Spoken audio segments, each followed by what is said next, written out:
안녕하세요. 내 삶의 경제, 장보고서입니다. 여러분, 최근 무슨 일이 일어났는지 보셨습니까?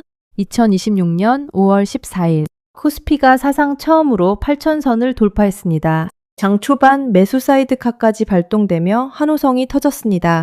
그런데 오후가 되자 분위기가 180도 바뀌었습니다. 이번에는 매도 사이드카가 발동됐습니다. 코스피는 하루 만에 6% 넘게 폭락했습니다. 그리고 5월 15일, 종가 7,493입니다. 이틀 전만 해도 7,844던 지수가 7,493까지 떨어졌습니다. 8,000을 돌파했던 그 순간이 정점이었을까요? 수많은 개인 투자자들이 어제 아침 사상 최고치 뉴스를 보고 시장에 뛰어들었습니다. 그분들은 지금 단 하루 만에 6%, 7% 손실을 보고 있습니다. 빚을 내서 들어가신 분들은 그 손실이 훨씬 더 큽니다. 연 9% 이자까지 부담하면서 말입니다. 오늘은 이 이야기를 해보려고 합니다. 100년 동안 반복되어 온 주식시장의 패턴이 어제 한국에서 또 한 번 그대로 재현됐습니다. 그리고 이게 끝이 아닐 수 있는 이유, 특히 은퇴를 앞두셨거나 60대 이상이시라면 지금부터 드릴 말씀을 끝까지 들어주시면 좋겠습니다. 먼저 차분하게 어제 무슨 일이 일어났는지부터 보겠습니다. 작년 이맘때 코스피는 2,700선이었습니다. 올해 1월에 5,000을 넘었고 2월에 6,000을 돌파했습니다. 5월 6일에 7,000을 뚫더니 일주일 만에 7,800을 넘었습니다. 그리고 5월 14일 사상 처음으로 8,000을 찍었습니다. 1년 만에 3배 가까이 오른 겁니다. 세계 어느 증시에서도 보기 힘든 상승률입니다. 장 초반에는 모든 게 완벽해 보였습니다. 미국 기술주가 전날 강세 마감했습니다. 엔비디아 젠슨 황 CEO가 트럼프 대통령 방중에 동행한다는 뉴스도 호재였습니다. 삼성전자는 29만 8천 원까지 오르며 30만 전자를 코앞에 뒀습니다. SK하이닉스는 198만 원을 넘기며 200만 닉스를 시도했습니다. 매수 사이드카가 발동될 정도로 매수세가 강했습니다. 그런데 오후가 되자 갑자기 매도세가 쏟아졌습니다. 5가지 악재가 한꺼번에 쏟아진 겁니다. 첫째, 트럼프 대통령이 이란을 상대로 전투 재개를 고려 중이라는 외신 보도가 나왔습니다. 둘째, 미국 장기금리가 4.5%대까지 치솟았습니다. 셋째, 원달러 환율이 1,500원을 터치했습니다. 넷째, 삼성전자 파업 리스크가 부각됐습니다. 다섯째, 과열 구간에서 차익 실현 매물이 한꺼번에 쏟아졌습니다. 외국인이 어제 하루에만 7조 7천억 원을 순매도했습니다. 코스피 역사상 가장 큰 외국인 순매도 기록입니다. 매도 사이드카가 발동됐습니다. 올해 들어 8번째 사이드카입니다. 지수는 무너졌고 결국 그 다음날 7,493으로 마감했습니다. 이틀 만에 8,000에서 7,493으로 500포인트 가까이 사라졌습니다. 여기서 우리가 진짜로 봐야 할 게 있습니다. 이게 새로운 악재가 생겨서 떨어진 게 아닙니다. 이란 전쟁, 미국 금리, 원달러 환율, 삼성 파업, 이 4가지는 다 이미 알려져 있던 이슈들입니다. 그런데 시장이 사상 최고치를 향해 달릴 때는 모두가 이 악재들을 무시했습니다. 그러다 8,000을 찍는 순간 그동안 무시하고 지나갔던 이슈들이 한꺼번에 가격에 반영됐습니다. 이게 어떤 의미인지 잠시 이야기를 멈추고 오래된 그래프 하나를 보여드리겠습니다. 월스트리트에는 아주 유명한 그래프가 하나 있습니다. 시장 투자 심리 사이클이라고 부르는 그림입니다. 100년 넘게 반복되어 온 개인 투자자들의 감정 변화를 단계별로 보여주는 그래프입니다. 주가가 바닥을 칠 때부터 천장을 찍고 다시 폭락하기까지 사람들이 어떤 감정을 거치는지가 그려져 있습니다. 첫 번째 단계는 불신입니다. 시장이 막 바닥을 찍고 오르기 시작할 때 사람들은 믿지 않습니다. 지난 폭락의 상처가 너무 크기 때문입니다. 이때 사는 사람은 거의 없습니다. 두 번째 단계는 희망과 낙관입니다. 가격이 꾸준히 오르면서 진짜 회복하나 싶은 마음이 듭니다. 하지만 여전히 의심이 많아 본격적으로 들어가지는 못합니다. 세 번째 단계는 믿음과 스릴입니다. 이때부터 주변에서 누가 얼마 벌었다는 소리가 들리기 시작합니다. 뉴스에 사상 최고치라는 단어가 매일 등장합니다. 여기서 많은 사람들이 처음으로 시장에 들어옵니다. 네 번째 단계가 가장 위험한 도취입니다. 영어로는 유포리아라고 합니다. 2단계의 특징은 이번엔 다르다 라는 말이 많은 사람의 입에서 나온다는 겁니다. 한국 주식시장이 이렇게 좋은 적이 없었다. 반도체 슈퍼사이클은 앞으로 5년은 간다. 코스피 1만 간다. 이런 말들이 진지하게 받아들여집니다. 골드만삭스가 코스피 목표를 9,000으로 올렸습니다. JP모건은 강세 시나리오로 1만을 제시했습니다. 일부 증권사는 1만 2천까지 이야기했습니다. 그리고 결정적인 신호. 평소 주식에 관심도 없던 사람이 빚을 내서 주식을 사기 시작합니다. 택시 기사가 종목을 추천합니다. 미용실에서 주식 이야기가 나옵니다. 월스트리트의 전설적인 투자자 조셉 케네디가 1929년 대공황 직전에 모든 주식을 팔았던 이유가 있습니다. 구두 닦기 소년이 자기에게 주식 종목을 추천했기 때문입니다. 평범한 사람들까지 모두 주식에 뛰어드는 그 순간이 정점이라는 걸 알았던 겁니다. 그 다음 단계가 무엇인지 아십니까? 안주, 불안, 부정, 패닉, 항복, 분노, 우울, 가격이 하락하면서 거치는 7단계입니다. 자, 다시 한국 시장을 보겠습니다. 매수 사이드카가 발동되며 8,000을 찍었습니다.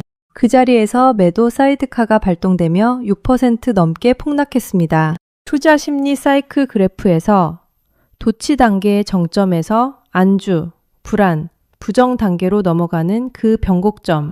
정확히 그 모습이 어제 한국 시장에 그려졌습니다. 물론 시장이 다시 반등할 수도 있습니다. 다시 8,000을 찍고 9,000으로 갈 수도 있습니다. 증권사들 전망은 여전히 9,000, 1만, 심지어 1만 2천입니다. 하지만 한 가지는 분명합니다. 어제 8,000 찍자마자 폭락하는 모습을 본 우리는 이번엔 다르다는 말을 그냥 믿을 수 없게 됐습니다. 100년의 역사가 어제 한국 시장에서 또 한 번 증명됐습니다. 그리고 여기서 진짜 무서운 숫자가 등장합니다. 빚을 내서 주식을 산 금액이 22조 5천억 원입니다. 사상 최대입니다. 그 빚의 이자가 연 9.38%입니다. 은행 예금 금리가 3%대인 시대의 말입니다. 평소 일평균 거래대금 20조 원이던 시장이 지금은 40조에서 60조 원입니다. 평소에 주식 안 하던 사람들이 대거 들어왔다는 증거입니다. 공매도 잔고는 21조 1천억 원으로 사상 최대입니다. 외국인이 한 손으로는 사면서 다른 손으로는 사상 최대 규모로 하락에 베팅하고 있다는 뜻입니다. 그 결과가 어제였습니다. 외국인이 하루에 7조 7천억 원을 팔아치웠습니다. 코스피 역사상 가장 큰 외국인 순매도였습니다. 자, 여기서 잠시 솔직한 이야기를 하겠습니다. 대부분의 사람이 주식으로 돈을 잃는 진짜 이유가 있습니다. 종목을 못 골라서가 아닙니다. 타이밍을 못 맞춰서도 아닙니다. 순서가 거꾸로이기 때문입니다. 돈을 버는 사람의 순서는 이렇습니다. 먼저 공부합니다. 특정 자산군, 특정 산업, 특정 회사를 몇 달, 길게는 몇 년 들여다봅니다. 그 자산이 왜 좋은지, 어떤 위험이 있는지, 어느 정도 가격이면 비싼지, 자기 기준이 생깁니다.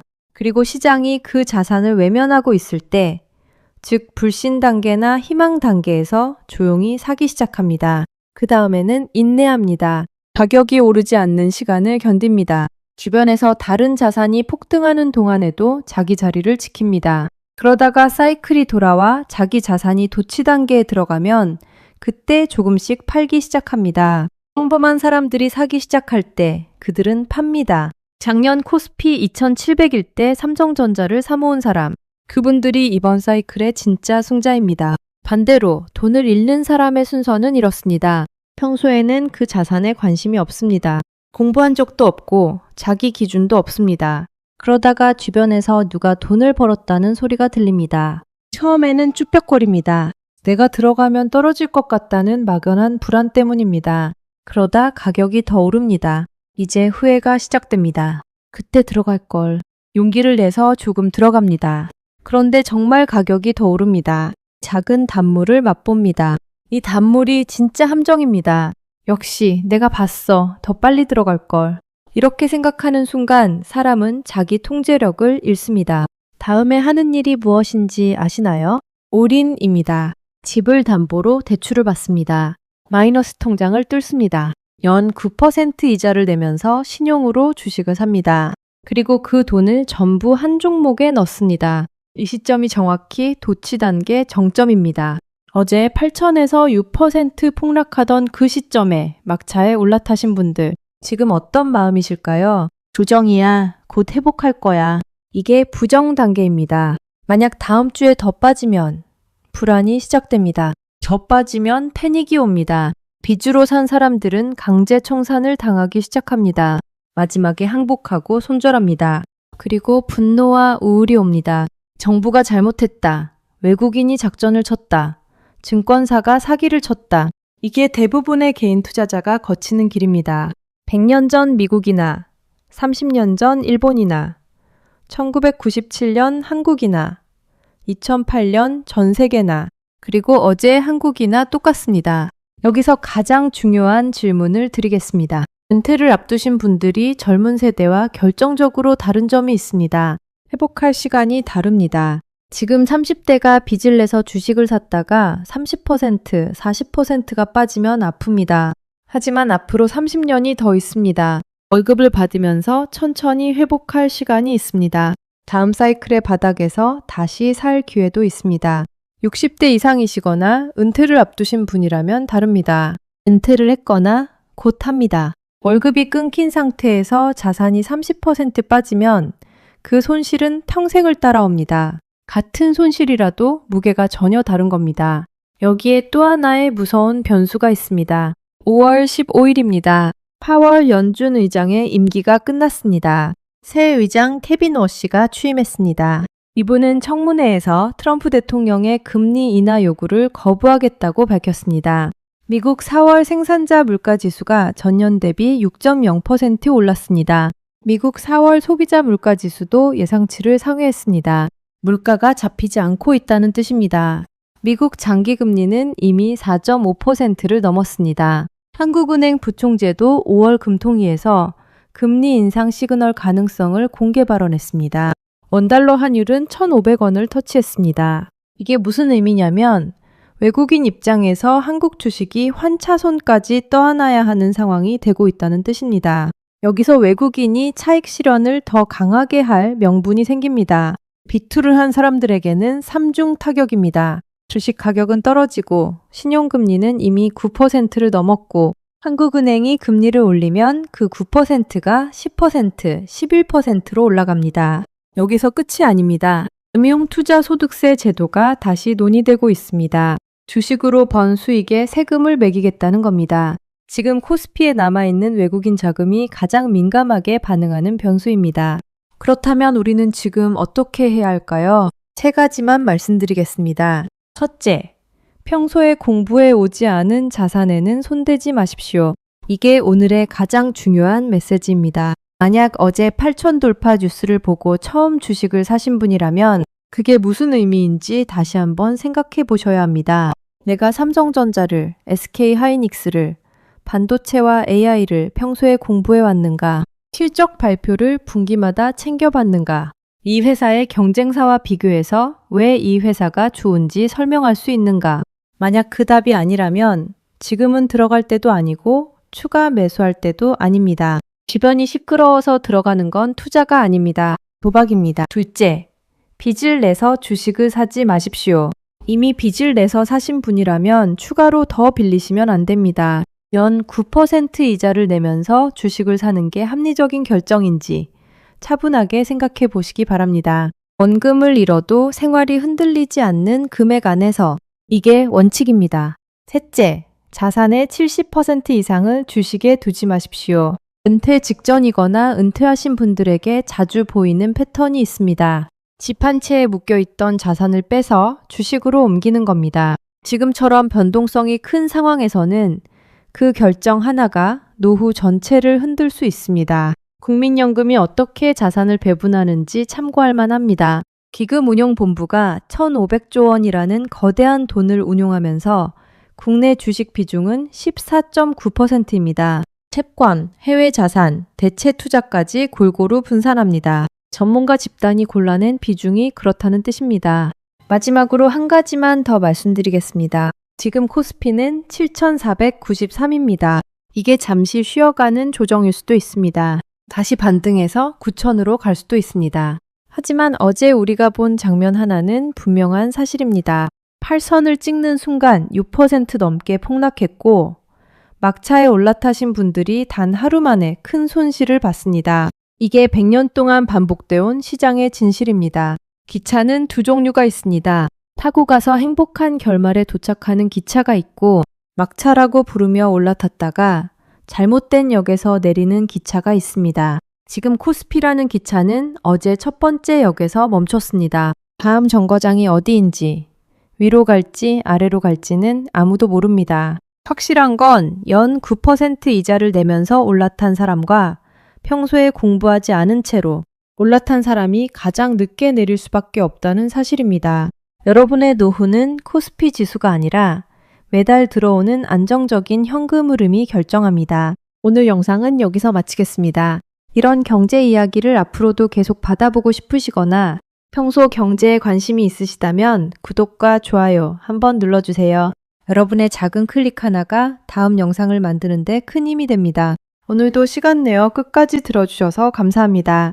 내 삶의 경제 장보고서였습니다. 다음 영상에서 또 뵙겠습니다.